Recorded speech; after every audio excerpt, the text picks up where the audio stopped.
Good morning. So this morning we are continuing in our series. We are in the story of Ruth, and we're looking at this story, and it's an exciting story. There's some drama, and there's some romance, and some tension, right? There's a little bit of all that kind of stuff, which makes for a good story. And we said last week that chapter 1, it was really about real life and real problems, and how real people respond when things go really bad.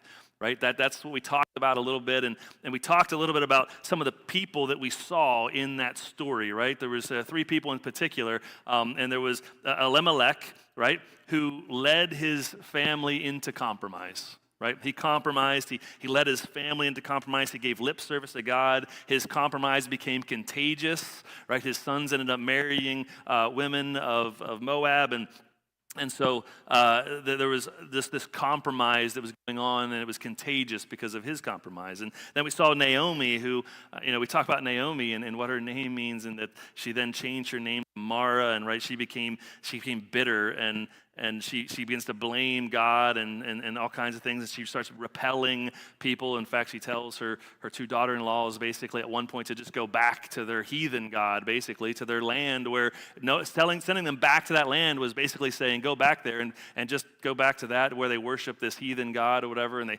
sacrifice babies to this god and everything else, and just go back to that. And she was basically repelling them from her God even, and she became more repellent than she was attractive, and she began to gripe and things. And then we see Ruth, who clung to hope. And she clung to hope, and her hope connected her to the people of God. And we talked about how we need to be connected to the people of God. And her hope connected her to the presence of God. And we talked about how that our hope can connect us to the presence of God. And then her hope connected her to the path of God, right?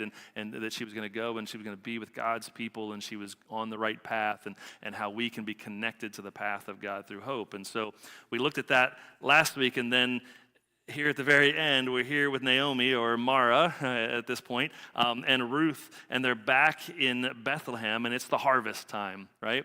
And that's where the story left us, and that's where we're going to pick up today. So if you have your Bibles, and you want to turn with me to Ruth chapter 2, we're going to be starting in Ruth chapter 2 today, and we're going to read through the entire chapter. We got a lot to cover here this morning. We're going to go through it kind of quickly here as we read through it, and then we're going to pull out some things from this passage and from this book after we read through the entire chapter. So let's get started. Ruth chapter 2, starting in verse 1.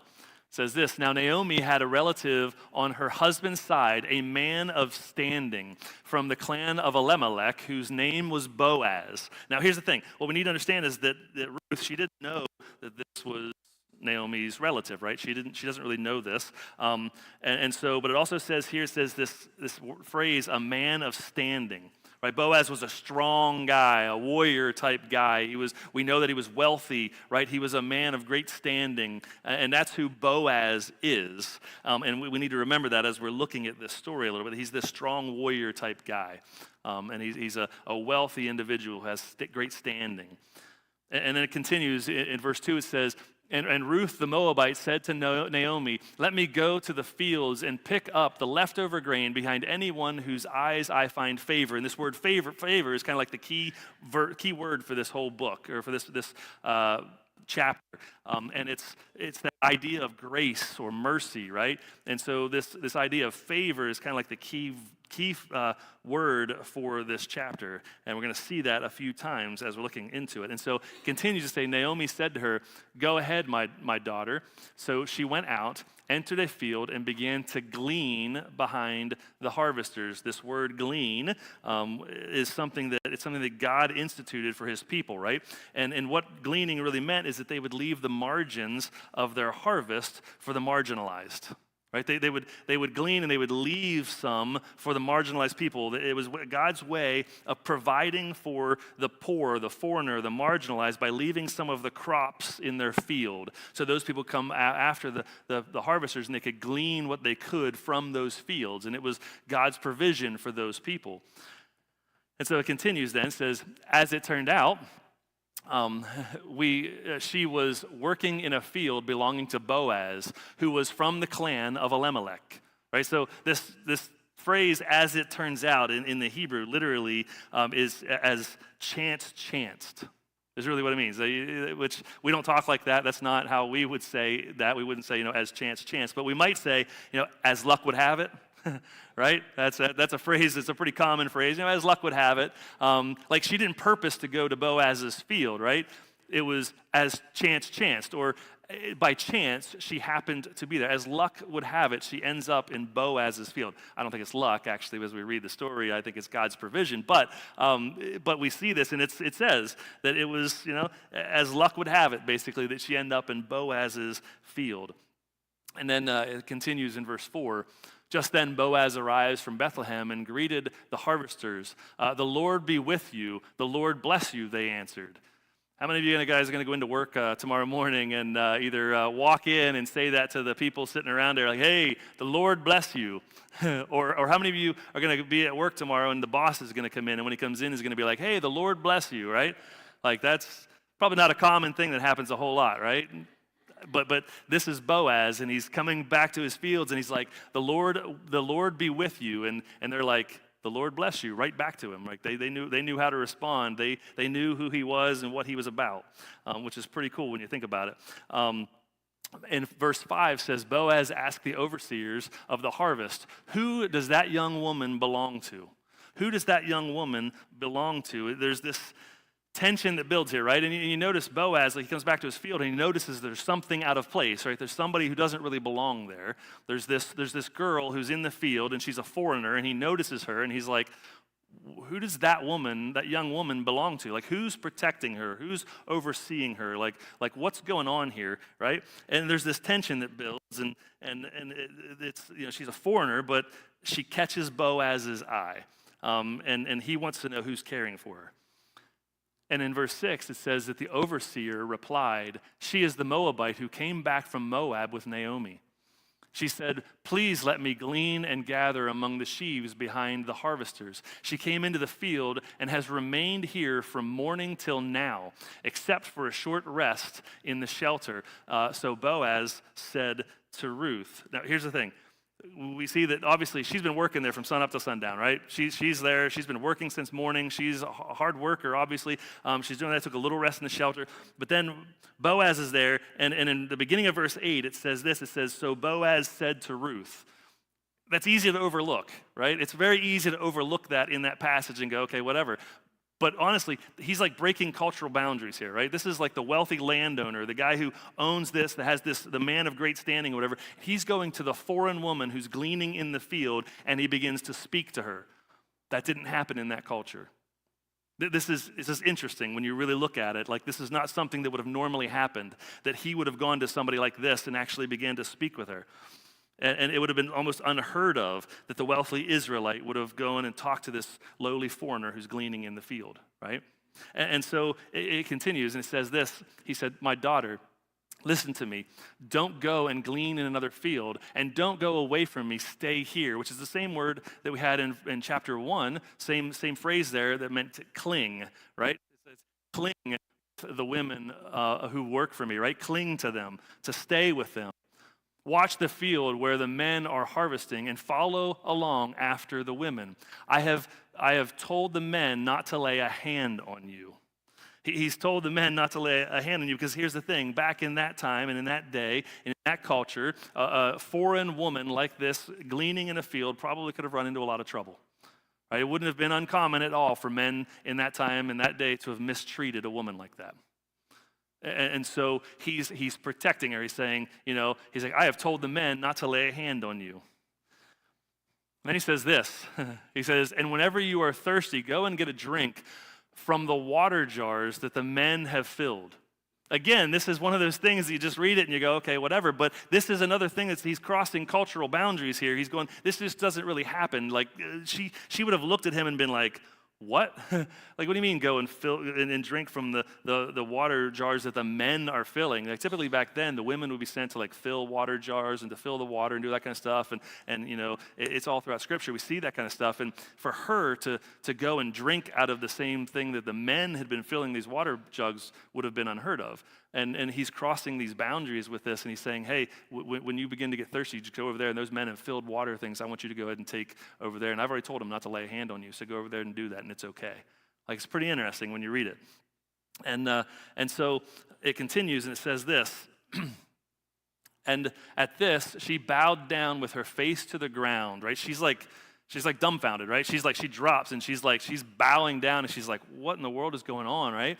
And she asked him, why have I found such favor? And there's that word again, favor, right? Grace or mercy. Why have I found such grace or mercy in your eyes that you notice me, a foreigner? She's like, why have you noticed me? Like, what is going on here, right? And she's like, I don't even know what to say to you right now. Like, this is kind of crazy that this is happening. Like, it's not what she expected at all when she was gleaning in this field. And Boaz replied to her in verse 11. Boaz replied, I've been told all about what you have done for your mother-in-law since the death of your husband, how you left your father and mother and your homeland and came to live with a people you did not know before, right? So it's like she left everything she had. She left her mother and father and all that kind of stuff, and she went there. And here the thing is, her character is preceding her, right? Her character is preceding her. He knows all about her. He's heard about her. People are talking about her because of her character, because of what she's done for her mother-in-law and those things, and he knows about her. Her reputation, her character is preceding her, and that's a good thing, right? Verse 12 says, may the Lord repay you for what you have done.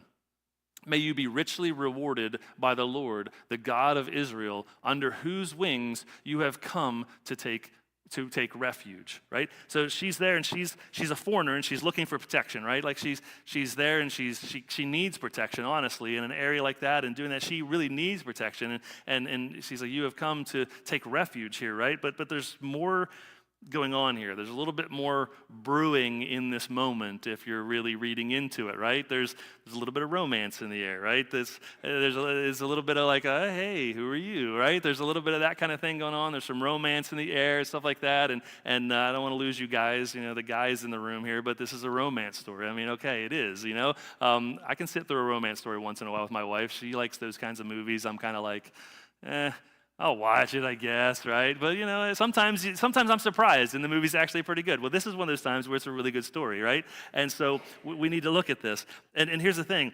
This strong warrior guy, this guy who's this wealthy landowner, right? He's being tender to this young girl. He's being tender to her, and he's treating her with kindness and things. And so we need to remember that, and we're going to look at that a little bit later. And 13 says this, may I continue to find favor in your eyes, my Lord, she said. You have put me at ease by speaking kindly to your servant, though I do not have the standing of one of your servants. She recognizes that, like, he's being tender, right? That he's speaking kindly to her. And I have to wonder, when was the last time that a man spoke kindly to her? Think about it. She's a Moabite widow, right? Her husband died in Moab. We know about Moab and the way that their culture was and the things that they did or whatever and all that kind of stuff. I just wonder when the last time she was spoken kindly to by a man, right? And she's so thankful for it. And she said, even though I don't even have the standing of one of your servants, right? I'm not even on that level, and you're speaking kindly to me. At mealtime, Boaz said to her, come over here, have some bread and dip in the wine vinegar. Think about this, right? He's inviting her to dinner. It's kind of like the first date, right? He's kind of like, hey, come on over. We're going to be having dinner, right? You can come on over, and we got some food over here. Why don't you come over and sit down at our table? But here's the other thing, too. When he invites her over, that idea in that culture, whatever, to be invited to that table is acceptance. It means that you're accepted in that community, and you're accepted with those people. And he's saying, you're accepted here, right? You're accepted here, and I want you to sit at our table, and I want you to drink and eat at our table. And so, again, cultural boundaries are being broken here by Boaz. He's doing things uncommon for that time and for that place and the way things would have been done. And it says this. When she sat down with the harvesters, he offered. And now this word "offered" it's the only time in the Old Testament that this word is used in this way, or whatever. And it's he offered, which means that he was literally serving her. It's like he's handing it to her. He's getting it and giving it to her. He's offering her this. And he offered her some roasted grain. She ate all she wanted and had some left over. He went above and beyond, right? He gave her more than she could even eat, and he's giving her more and more. And she got up to glean. Boaz gave orders to his men, let her gather among the sheaves and don't reprimand her. Like, don't reprimand her, let her do this.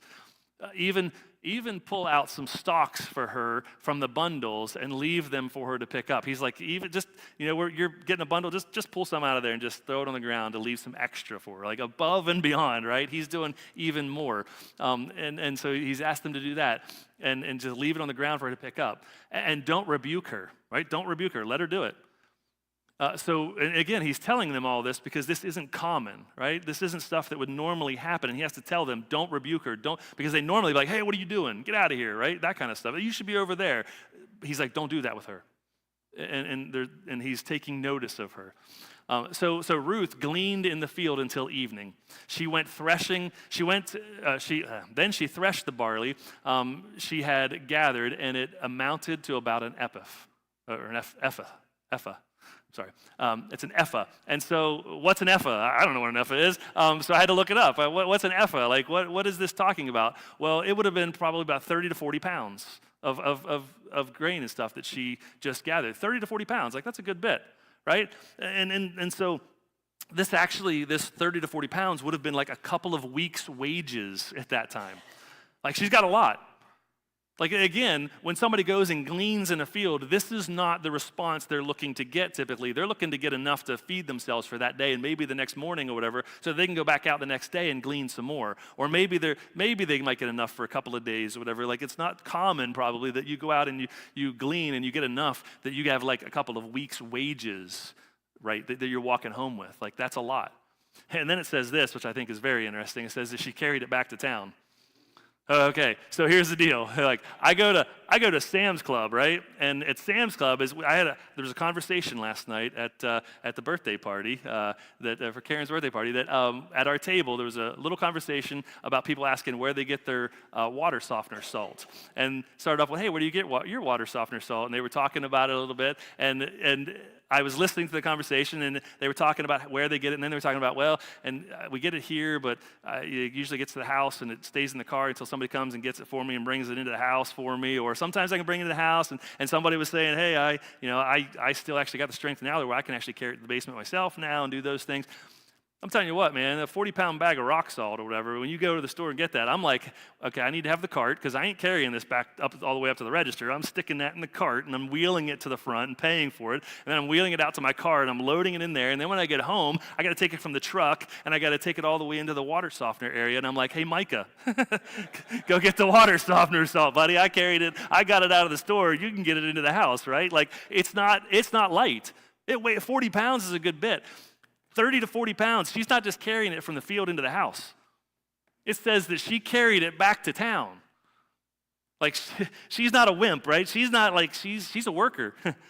She's not a wimp. She's like, I'm working here. I've been here from sun up till sundown. I've been gleaning in this field. I've been doing this stuff. And I got 30 to 40 pounds worth of grain, and I'm going to carry it back to town now to provide for myself and Naomi. That's what she's doing. She's a worker. She's not a wimp. And it says this, and her mother-in-law saw how much she had gathered. Ruth also brought out and gave her what she had left over after she had eaten enough. Like, she had all this extra too from what she had eaten. So she's got the 30 to 40 pound bag of food, of grain or whatever that's on her back probably carrying, and she's got her doggy bag, right? That she got her to-go bag, and she's taking that home with her too. She's got all this stuff. Her mother-in-law asked her, where did you glean today? She's probably, I'm sure she's like, wait a minute, like, where in the world did you get all this? Like, what did you do? Where did you work? Blessed be the man who took notice of you. And then it says this, then Ruth told her mother-in-law about the one at whose place she had been working, right? She began telling her, and she said, the name of the man I worked with today is Boaz. She said, and the Lord bless him, Naomi said to her daughter-in-law, he has not stopped showing his kindness to the living and to the dead. Here's the thing, Naomi, right? Bitter Naomi, Mara at this point, right? Little twinkle in her eye right now, right? There's a glimmer of hope in her eye. She's telling everybody, call me Mara because I'm bitter, right? But now all of a sudden she's going, wait, he has not stopped showing kindness to the living and the dead. There's a little bit of hope in her eyes. There's a little bit of glimmer of hope in her eyes. And all of a sudden she's like, okay, maybe we got a little bit of hope. And then she added, that man is our close relative. Right? That man is our close relative. He is one of our guardian redeemers. And if you don't know what that means, this idea of this guardian redeemer, it's another provision that God made for his people, right? Specifically for the vulnerable and for the widows in particular. And it would be like this guardian redeemer thing, or the kinsman redeemer, however you've heard it said. Like this guy, this person, it would be like this. I mean, if my brother's wife, or if my brother passed away, I would be responsible to take care of my brother's wife and his kids and those types of things, right? I'd be responsible to take care of them. And that's a way that God provides for those widows. In fact, if I'm not married, right? If I'm not married and my brother passes away, I would probably even marry his wife to be able to take care of her and her kids. Like that's the relationship. That's what he is. He's considered this guardian redeemer, or this kinsman redeemer. And so she's pointing that out, like, wow, he's our close relative and he's our guardian redeemer. Like, that's pretty amazing. And then it says this. Then Ruth the Moabite said, he even said to me, stay with my workers until they finish harvesting all my grain. Naomi said to Ruth, her daughter-in-law, it will be good for you, my daughter-in-law, to go with the women who work for him, because in someone else's field you might be harmed. Boaz already told her that, right? Boaz's already looking out for her. But Naomi's saying it too, and she's recognizing, hey, you've got to be careful. Right? You got to be careful where you're going. There's some streets you don't walk down, right? It'd be like my daughter going out and going into the city, and I'd be like, hey, where are you going? Because you know what? There's some streets you shouldn't be walking down. If you're going, you need to go here. You need to stay with these people. I'm trying to protect you, that kind of thing, right? And so that's what's going on here. And she says that, and then she says, starting in verse 23, so Ruth stayed close to the women of Boaz. Right? She clung to the women of Boaz to glean until the barley and the wheat harvest were finished. And she lived with her mother-in-law. And that's where chapter 2 ends. That's where chapter 2 ends, and there's that little bit of that cliffhanger, just like last week, right? At the end of the chapter, it's just like, okay, well, what's going to happen? What's going on, right? The story has gotten to this point, and we're like, okay, well, now she did all this stuff, and now she lives with her mother. What's happening with Boaz? What's the deal there? What's going on? Well, we're going to find that out later. We're not going to find that out this morning. So, but what we're going to do is we're going to look at chapter 2 really quick, and there's a couple of things I think we need to consider this morning as we think about chapter 2 of this book of Ruth. It's a very interesting story, and there's some things that I think we need to point out. There's a couple of things. The first thing is this. There's a pattern for singles to consider, right? And so here's the thing. I know there's a lot of people in this room that are looking at this and going, no, this doesn't apply to me. Well, maybe it doesn't really apply to you right now, but here's the deal. How many people are parents? How many people are grandparents? How many people have other people in their lives that are younger, maybe single, that kind of thing? There's some things here that you can share with those people, right? That you can share with them, and you can glean from this and take these ideas and these concepts, and you'll be able to share them with your kids or your grandkids or whoever it is. I know there's people in this room that are responsible even for grandkids that are younger and stuff, and spend a lot of time with them. You have an influence on them, and there's some things that we can learn from this that can be shared with them, because our youth today, if I know anything, it's from my years in youth ministry, our youth today are struggling with relationships. They're struggling with relationships. They don't know how to do relationships. They don't know how to find the right person. They don't know what it even looks like. They just go along with the flow, and it's not good. Second thing is a peek into the heart of God, right? We're going to look at this, and I believe that this passage, this chapter gives us a peek into the heart of God, and we're going to look at that. And I believe it also gives us a picture of the story of God. Right? I believe that it really does. This story here in this chapter 2 gives us a picture of the story of God, and we're going to look at that. So let's begin with the first one, right? A pattern for singles to consider. All right, and again, I want you to stay with me right now, and I want you to tune out. I don't want you to be like, oh, this doesn't really apply to me, because it can, and I think it should. I think we should. These are principles that we can put in practice and we can think about so that we can share them with the younger generations, because it's our responsibility to be a mentor in that to younger generations, right? That's what we're called to do. We're supposed to be mentoring them and speaking into their lives, and so this is something you may be able to use in the future as you're talking with somebody, as you're considering these things. It's interesting, this part of the story actually is dominated by three characters, right? And all three of those characters are single, right? This chapter right here, it's really, this part of the story is all about three single people. And so I think it's interesting that right now, actually, in our culture, there's more single people than there are married people. Did you know that? There's actually more single people than there are married people. It used to not be that way. I think that's partially because people are getting married at later stages in life, whatever, not getting married as young. Like my wife and I, that got married at, 17 and 19. That's kind of unheard of. We didn't really promote that in the youth group, It's kind of one of those things is like, they'd ask, like, how long have you been married? Well, we've been married this long. And then they'd start doing the math, and it's like, yeah, you don't need to go there. It's okay, right? Like we don't promote that. But here's the thing: there are more single people right now in our time and in our age right now than there are married people, and so.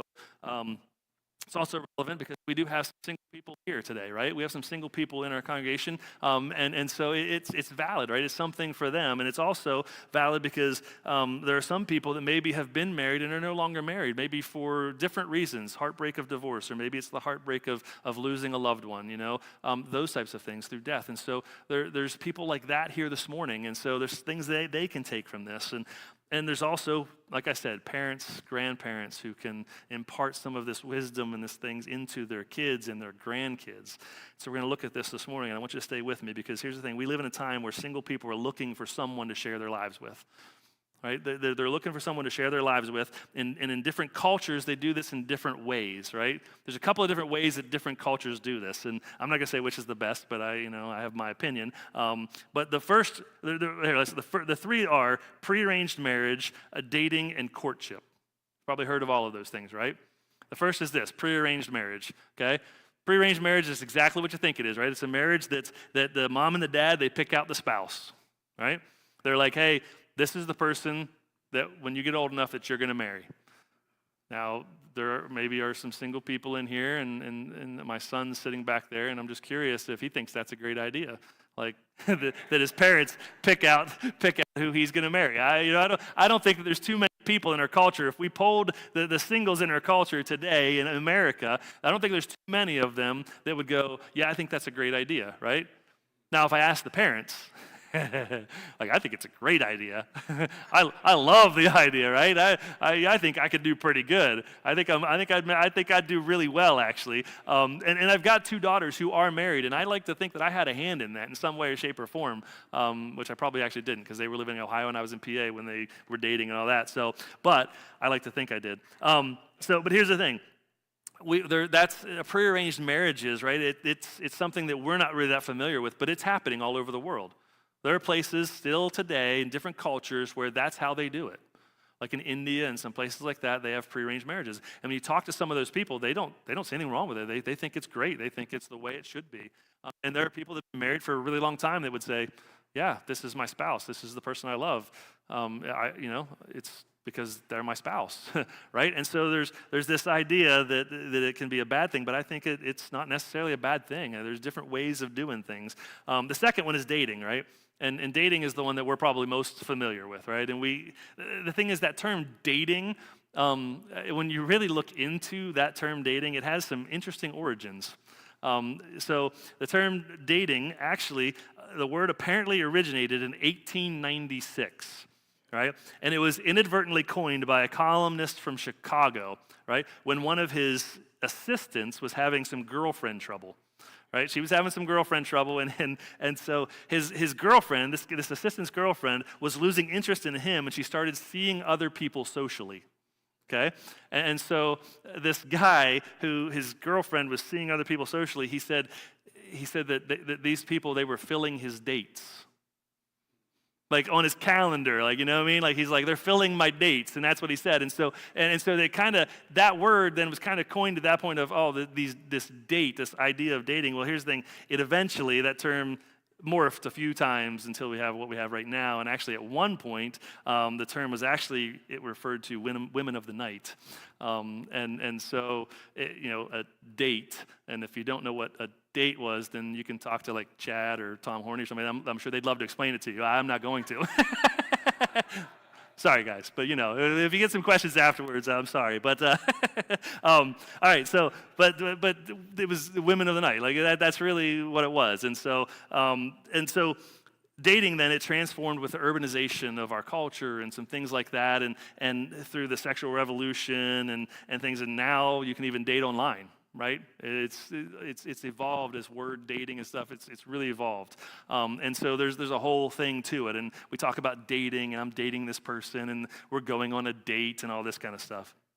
Courtship, however, is kind of a mixture, right? It's a little bit of both. It's this option that invites the parents to join in with a single in making the decision together. Right? That's really what it is. It's this idea of, you ever heard of courtship? A lot of times you've heard someone say, like, the guy would go to the father of the girl or whatever and say, hey, I would like to court your daughter, right? And some of you may have grown up this way. I don't know. There are possibly people in this room that grew up this way, and they would say, I would like to court your daughter. And the dad then would have to think about it and probably talk to the daughter and stuff, and they would make a decision like, is this okay? Am I going to allow this guy to court my daughter? And then they would be probably chaperoned to visits and that kind of stuff or whatever, and it's a whole different thing. It's a whole different way of doing it. And so it's interesting. It's not how I grew up. It's not, what probably a lot of people are familiar with, but it's a different thing. But here's the thing. Regardless of which of these terms that we use, dating or courtship, I think this story gives us some things to consider for single people today. Some observations in the story that are worth noting. If you're single and you're wondering, like, what kind of guy should I be waiting for, or what kind of girl should I be waiting for, I think there's some things that we can glean from this story to help us with that decision, and it's something that we can share with those who are in that situation. The first thing is this: do they love God? Do they love God? Because here's the thing: Boaz loved God. We know that Boaz loved God. In fact, he took it to work with him. That was his greeting when he greeted his employees, right? When he greeted the people working in his field, he would greet them and let them know that God is first in my life, right? He loved God, and he showed it, and the people knew it, and they responded in an appropriate way because they knew that he loved God, right? He loved God. He obeyed God's laws and even more, right? He did the gleaning thing. He did what God commanded him there to the gleaning and all this, and he went above and beyond even with some of that stuff. Like that's who he was. So the question for ladies in our culture today is if you're looking for a guy, does he follow Jesus? Does he follow and love Jesus? Is Jesus his first love? Right? Is Jesus his first love? Is his life surrendered to him, or does he pay lip service to God like Elimelech did? Is he compromising? Or is Jesus actually his first love? Is he committed to following him, or is he willing to go to church with you because it makes you happy? Or does he want to go to church because he loves God and he wants to do what God asks him to do? Right? Those are the things that to ask, right? Those are the things that we need to be thinking about, right? Does his love for God show up in every area of his life? It should. It really should. And here's the thing, Ruth loved God, right? Ruth loved God, and in fact, she loved God so much she was willing to leave it all. She was willing to leave her family and everything and go to this area that she didn't know, whatever. She was willing to do all of that. And here's the thing, for guys in our culture today, they needed to ask the same question: does she love God? Does she love God? Is she committed to following him no matter what? Right? Is she willing to go where God wants her to go? Is the girl that you're dating more interested in what others are saying or in what God is saying? Right? Those are some things that I think they need to ask. And people in our culture, I mean, I've talked with a lot of teens over the years about dating and relationships and stuff like that. And that's the first thing that I say to them is, listen, do they love God? Do they love God? Because here's the thing, I honestly think that's the most important question. I really do. I think that is the most important question. It's the first question you need to ask. And if the answer to that question is no, if you can't answer yes to all of those things in that question or whatever, then you got to move on. You got to move on, right? That's not the right person for you. Because if they don't love God, then there's something there that's not going to be a good situation. Next is this: are they a hard worker?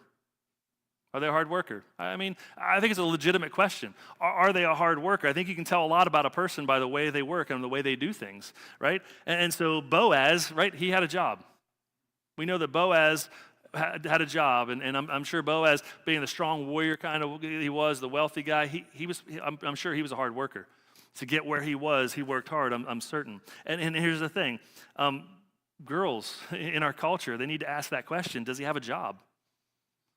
Does he have a job? Can he keep a job? That's a big one. In today's culture, can he keep a job? If it's a different job every week, what's going on, right? What's going on there? Is he a hard worker at his job? Does he always complain about having to go to work? Right? Is he constantly complaining like, oh man, I don't want to go to work today. I'm so tired of work. I don't want to go to work. Here's the thing. Marriage is work. Marriage is work. And how long till he's married and then all of a sudden he's going, man, this is more work than I thought. Man, I'm tired of working, right? I don't want to do this, right? If he can't go to work and work hard, what makes you think he's going to work hard for your marriage? You know, those are some questions to be asking. Guys, you're not off the hook, right? You know, the question is this: is she industrious? Right? Is she willing to get her hands dirty? Ruth was a hard worker. We know that. We saw what Ruth was doing, right? Sun up to sundown, out in the fields working, right? When Boaz saw her, she was probably full of sweat, right? Probably didn't look great. She didn't just come out of her bathroom or whatever with her hair all done, her lipstick on, and all this stuff, whatever, all prim and proper and presenting herself that way, right? She was in the field and she was working. She was hot and sweaty. And she was a hard worker. And she walked all the way from there all the way back into town with a 30 to 40 pound bag over her shoulder and her lunch pail, right? Like, I mean, she was a hard worker. And so is she willing to get her hands dirty, right? Is she willing to do that? Because that's a question. Here's Ruth was not a whiner, right? She wasn't a whiner. She was a worker. She didn't whine about, I don't know, I gotta break a nail, or you know what I mean? Like she wasn't afraid to get her hands dirty. She wasn't afraid to do stuff, and she wasn't afraid to work hard. And I'm not trying to pick on women and their nails and their looks and stuff. There's nothing wrong with those things. But if she's not a hard worker, then if she's not willing to get her hands dirty and to be a partner in a relationship, is that somebody you really think you can build a life with? It's a question to ask. Next is this: do they have a good reputation? Right? Do they have a good reputation? Boaz had a great reputation, right? Boaz, he would come in to work. He's greeting them with things about God, and they're responding to him in those ways. Like people knew what he believed, they knew who he was. He had a good reputation. He was that kind of guy, right? And the guy or gals, right? Does the guy that you're with or the guy that you're interested in, does he have a good reputation, right? Do they have a good reputation at work, right? What do their employers say about them? What do their coworkers say about them? What does their family say about them? Do they have a good reputation in their family, right? Do they have a good reputation in their school? Are they known as being a person of character, right? A good reputation. Here's the thing.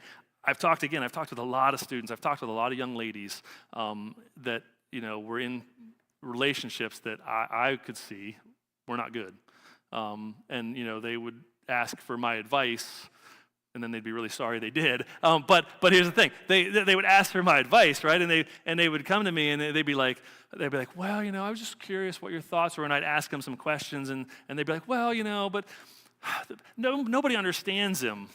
Right? I understand him, and they just don't understand him, right? His boss just doesn't really understand him like I do. They don't get him like I do, right? Here's the thing. When everybody else doesn't understand the person, and they don't understand them, and they're like, I don't know, this doesn't seem right or whatever, and they're all saying that, and you're the only one that understands them and understands why they are the way they are, there's probably something wrong. If everybody else is saying there's something wrong, you probably should start listening, right? You probably should start listening. Here's the thing. If everybody else is telling you to be careful, you need to be careful. Right? Think about it. And here's the thing. Ruth had a good reputation, right? Her reputation preceded her. When she was out there in the field, Boaz like, I heard about you. I heard about the things you did for your mother-in-law. I heard about all of those things. I heard of you're a woman of character. I can see that. I've heard about it, and I know who you are. And here's the thing, for guys in our culture today, they need to start thinking about that. Is she known for loyalty and kindness? Is she known for loyalty and kindness? Is she known, how well is she known in her family, right? What does her family say about her? Well, what do they have to say? And here's the other thing, can she get along with other gals? Can she get along with other gals? Like, is there always strife there? And there's something like, it's just, I don't get along with all of them or whatever. Sometimes that's a good thing. Sometimes that's a bad thing. All right, my wife actually, when we were dating, she actually was more mature, in my opinion, than a lot of the girls in my high school. And she didn't really hang out with a lot of the girls at school and stuff like that because she would say they're just so petty. Like they're always like they're nagging about stuff. They're always fighting and bickering about things. She's like, it's just dumb stuff. Like I don't understand why they care about that stuff so much. And I'm like, well, that's pretty cool. I like that. Like she's not into all of that stuff. Like and so there was always this drama with all of these girls, whatever. And she was never part of that drama. But she could get along with the ladies. She could get along with people. It wasn't that she couldn't get along with them. She just didn't like to hang out with them because she didn't agree with the things they were doing. But she could get along with them. She had lots of friends that way. But if she can't get along with other gal stuff, there might be something there to think about. Here's the thing. The next thing is this: do they have a strong character? Right? Do they have a strong character? Because here's the thing: Boaz was this strong warrior type guy, right? Strong warrior type guy, wealthy business owner, man of great standing, but he was also tender. He was also tender. He had a way about him. His character reflected the character of God. And for the ladies in our culture today, I would say, are you looking for a guy who is both strong and tender? Because they should be both. They should be strong and tender. Boaz wasn't a wimp. Boaz wasn't a wimp, right? Boaz would have rode a Harley, not a Vespa. You know what I mean? Like, okay, nothing wrong with a Vespa, nothing wrong with a scooter. In fact, one of my best friends has a scooter. He just got it. He's really excited about it. If he hears this online, he's gonna be like, what are you saying, man? But just saying, like, you know what I mean? Like, Boaz wasn't a wimp, right? He's a strong dude, right? Boaz is a strong dude, but he was tender. He told the other guys to keep their hands off. Keep your hands off her, right? He stood up for her. He's like, keep your hands off of her. And here's the point. He knew how to be strong for her, but also tender to her. He told the others to keep their hands off, but yet he called her daughter. Did you catch that in the passage? He calls her daughter. It's not because he's like seeing her as like his daughter, like, and that she's like this young. She's like his daughter. That's not how that's being used, really. He wanted her to know her worth. He wanted her to know her worth, and he proclaimed that he knew her worth. She's someone else's daughter. That's how he saw her. She's someone else's daughter. And that's when I have conversations with guys and that are talking about relationships and stuff like that, and they're talking about different things and maybe things that aren't good, and I'm like, listen, dude, that's someone else's daughter. And you need to respect her as such, right? Boaz knew that. And that's why he does that. And it's a tender term there, and he's recognizing this is someone else's daughter. Ruth was both gentle and strong, right? She was both gentle and strong. And here's the thing, guys, don't get off the hook on this one either, because here's the thing. Ruth was humble and gentle and loyal, yet she was a woman of great strength. She was a woman of great strength. It's the strength of a quiet and settled spirit is what it really is. When you look at her, she's got the strength of a quiet and settled spirit. It's not, I am woman, hear me roar, right?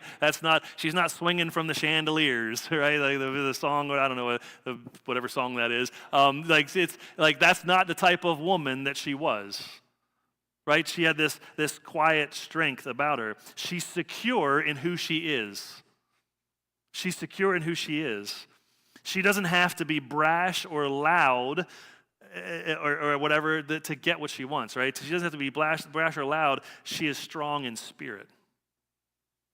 That's the kind of girl you should be looking for. Next one is this: are they generous and kind?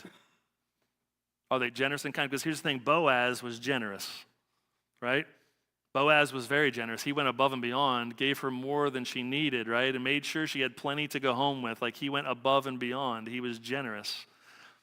And here's the thing, for the ladies, right? This is obvious that Boaz was a generous man, and he went above and beyond, and he was others-centered, right? He was others-centered. He thought about others, and that was in the forefront of his mind, and he is concerned for her. In fact, I would say he's probably concerned for her and praying for her, and he seems like that kind of guy.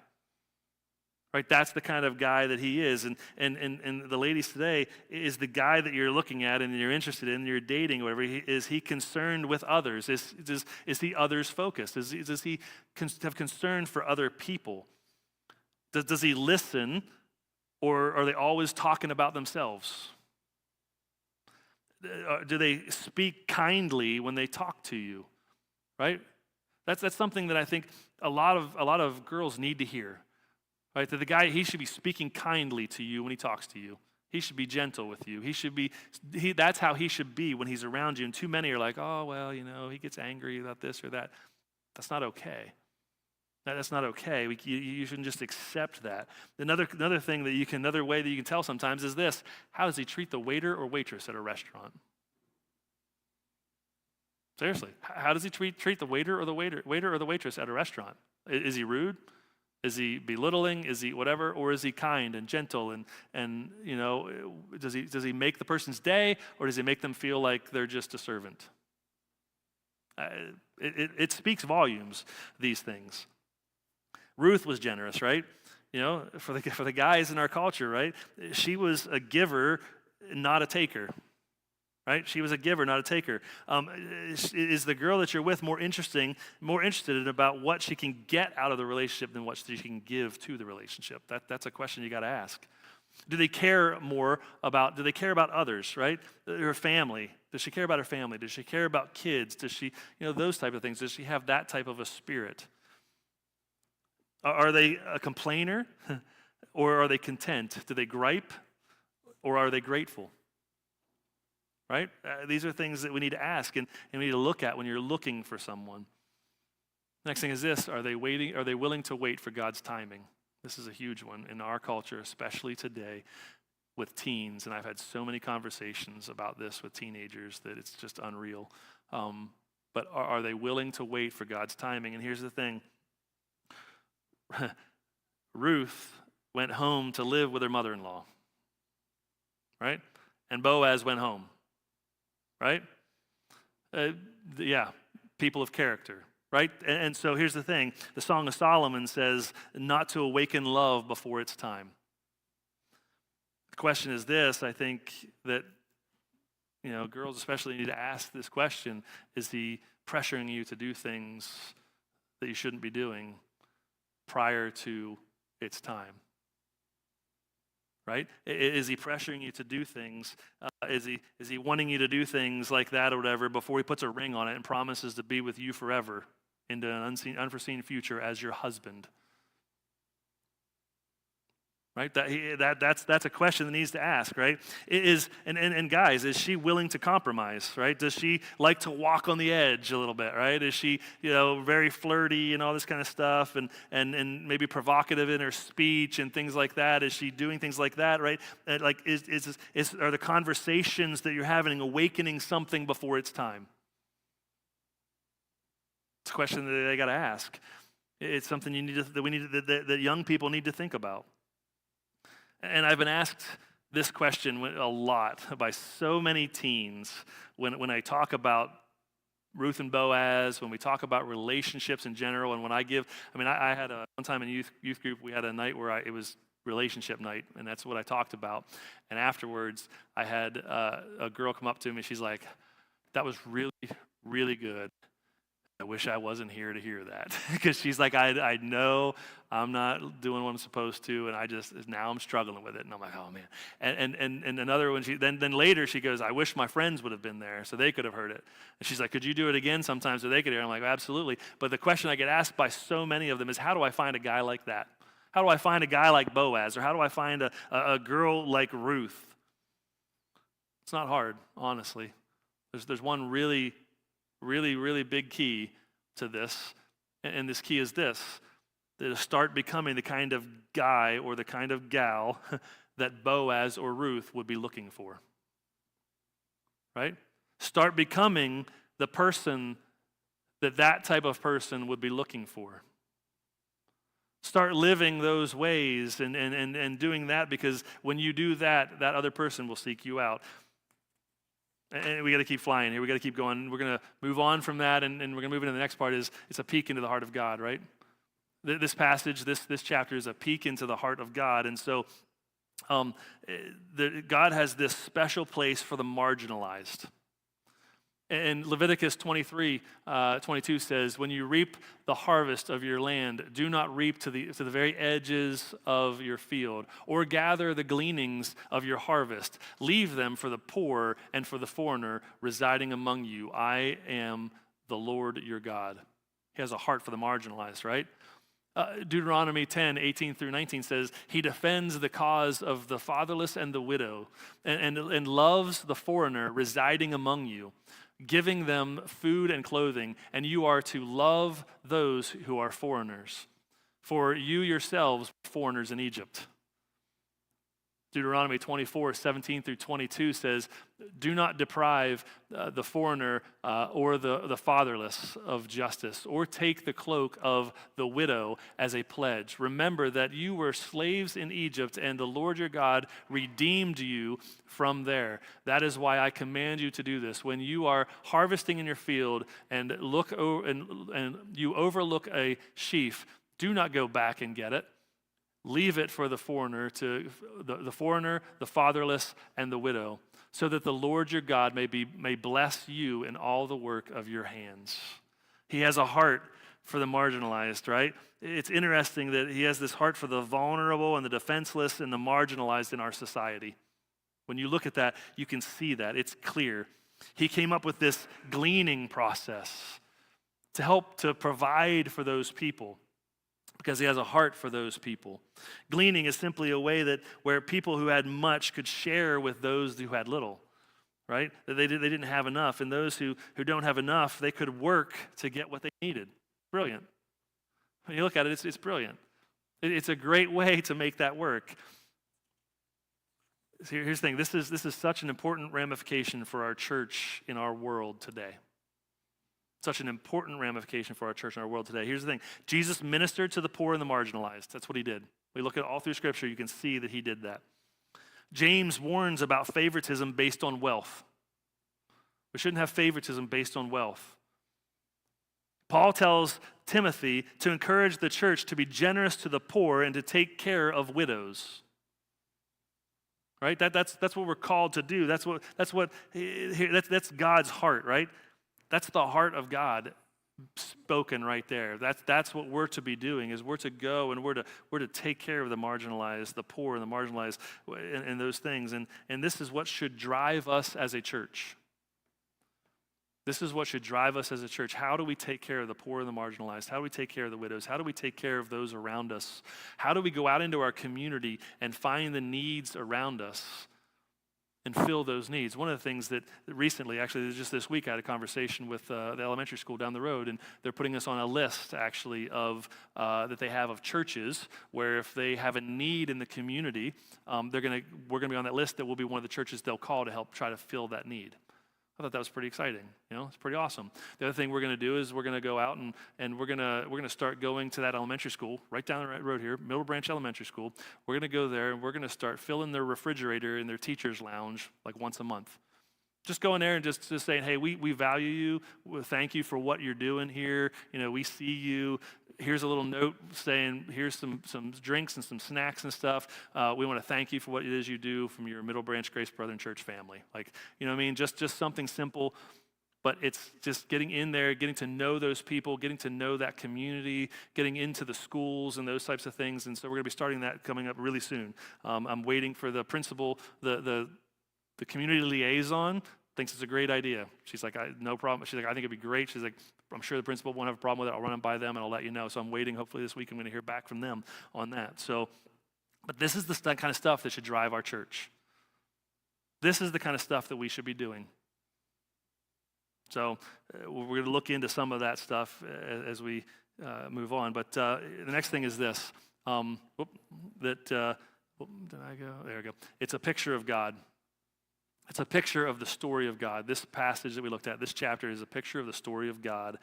This chapter gives us a peek into the heart of God and a picture into his story, right?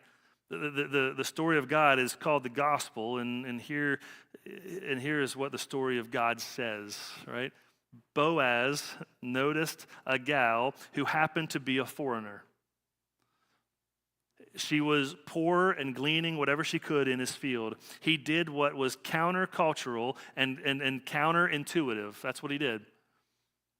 The high man on the totem pole went over to the low gal on the ladder and showed her favor or grace. That's what he did. Spiritually speaking, we are all foreigners and aliens. And we're all the ones that are marginalized, spiritually speaking. And what did Jesus do? He died on a cross for our sins. He stepped down to where we were. Pretty amazing when you think about it. Here's the thing. We are the objects of his favor. We are the objects of his grace. And we, like Ruth, bring nothing to the relationship, right? Yet the God of the universe, like Boaz, takes notice of us. Titus 3:3-5 says this. It says, once we too were foolish and disobedient. We were misled and became slaves to many lusts and pleasures. Verse 4 says, but then God, our Savior, revealed his kindness and his love. He saved us, not because of the righteous things we had done, but because of his mercy. He washed away our sins, giving us new birth and a new life through the Holy Spirit. He generously poured out the Spirit upon us through Jesus Christ our Savior. Because of his grace, he has made us right in his sight and gave us confidence that we will inherit eternal life. Here's the thing. He notices us and he loves us. He notices us and he loves us. He makes his way to us and he displays his love and kindness to us. Just like Boaz did for Ruth. Boaz invited her to his table, which was a sign of acceptance. Boaz served her at the table, right? And in their relationship, totally changed at the table. It makes me think of another table, right? Where Jesus knelt down and washed their feet. Where he served them the bread that was broken, where Jesus served them the wine that was poured out. Makes me think of that table. And he said, all this represents my body and my blood given to you, and it is at this table of communion where we remember the sacrifice of Jesus for us that allows us to be called his friends. Pretty amazing when you think about it. Here's the thing, we find acceptance at his table. We find acceptance at his table. At the table, our relationship with Jesus changes. At the table, we see Jesus is forsaken so that we can be accepted. Jesus is cast out so that we can go in.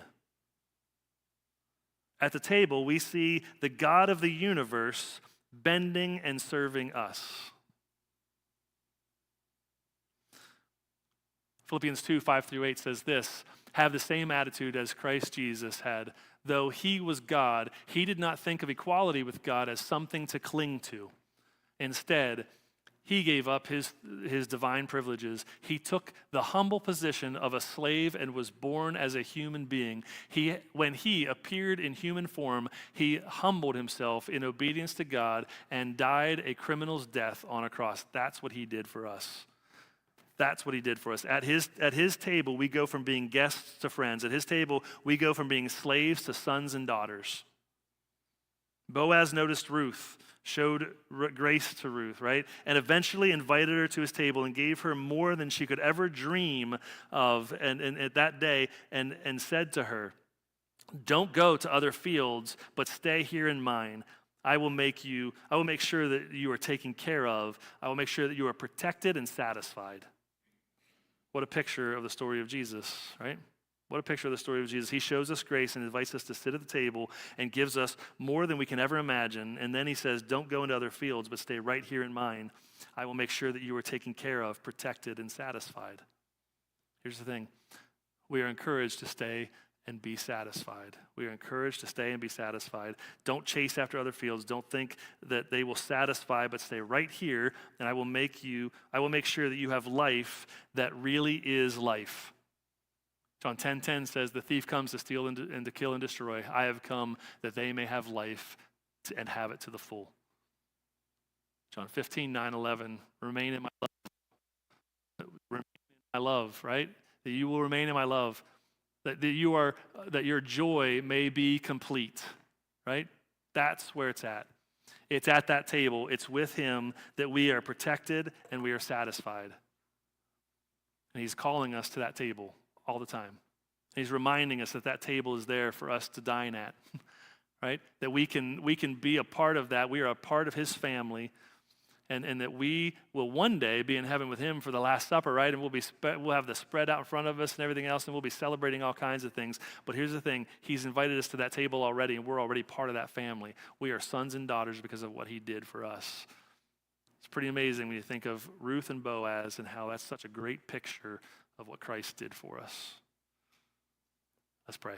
Father, I just thank you so much for this opportunity again for us to think through this book of Ruth and to think about what it means for us in our lives. And Father, I know that a lot of what we talked about today was for singles and young people, whatever. But I pray, Father, that we took some of that and we thought about it and that we were able to share that with the next generation, Father. I pray that we would be able to be good stewards of your word so that we are doing exactly what you've called us to do, and that's to share the gospel message with those around us and to build into the next generation. And Father, I pray that you would give us the opportunities to do that as we continue to look into ways to go out into our community and to be the light that you've called us to be in our community, Father. I pray that you would help us to remember these things. And I pray, Father, you help us to remember that we have a place at your table, that the table's already been set and that we're already there at the table, and that because of that, we are sons and daughters of yours, that we have a relationship with you like no other.